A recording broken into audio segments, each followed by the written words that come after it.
Kathryn is hell-bent on everything being very natural, organic, and true to it. So anything from the most minuscule thing to a bird chirping in any given scene is a bird that would live in that area, that time of the year, that time of the day. How were you able to kind of find what it was like to be in these rooms from a sound standpoint? Yeah, so with Dan Karbler that I had access to, the three-star general, I think your perception of what something sound is how you feel.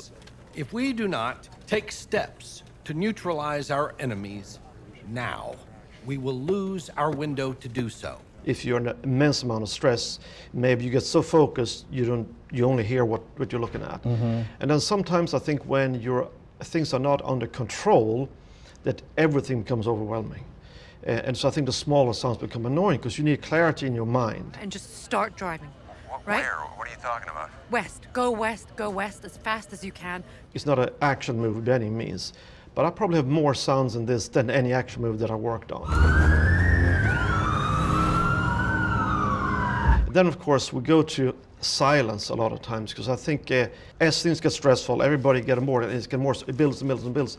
Then you get to this moment where we go to DEFCON 1, and then the room gets more quiet, and we're more left with just the personal perspectives of the actors in the room. I'm connecting you to an NSCC. The United States is under attack, sir. It's a good thing to do in a movie. It's great change, going from nothing to 10. In the start, you feel very uncomfortable. Like it resets you out of that safety zone where everything is kind of calm.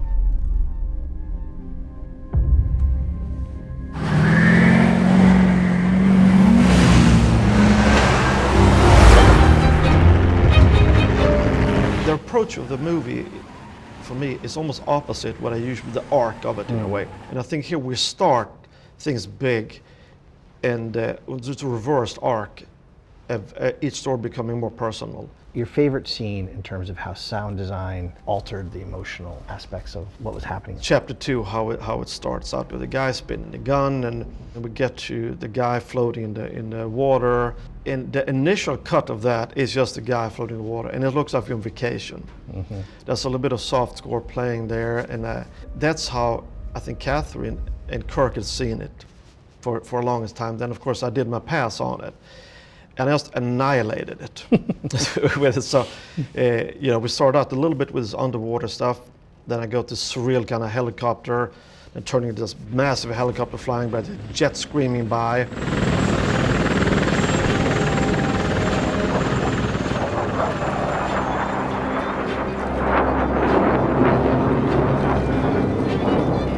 And I think it really changed that whole scene completely. Because I remember when I first played, both Kathryn and, because this started the chapter, what the hell?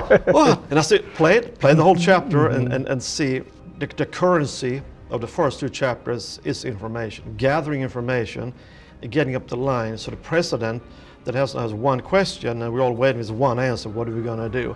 Has to be funneled to him. Mm-hmm. And I started playing with taking away a little bit of information sometimes. So some of the dialogue, if it was a regular movie, I would just play them clear for you to hear them, understand them. But in this movie, we had opportunity to not do that because we have 3 chapters that if I don't play it for in chapter 1, I can tease you with it, I can give you a little more in chapter 2, or I can give it very clearly in chapter 3. So by the end of the movie, everything I took away in chapter 1 and 2 will be clear to you. We focused on more likely scenarios. Things we might actually have to deal with. Yeah, well, we're dealing with this. Then once we get to the helicopter, we're inside. Now the president is left with the guy with the football and the codes to send, do the response nuclear missile or not. And there I started peeling away almost all the sound and just left very bare.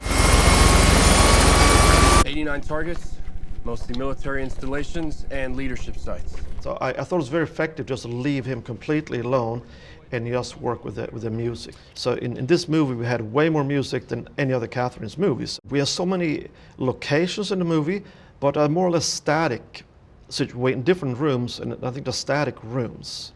9, 8, 7. And I think the music gives us something that ties it all together. We can identify this threat that we don't really see. It's a blip on a screen on an occasion.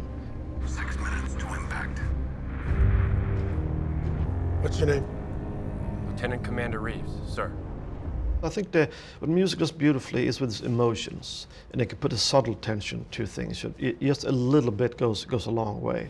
Didn't the Soviets mistake a flock of birds for ICBMs once? Sun. 83. High altitude clouds. It's a sunny day.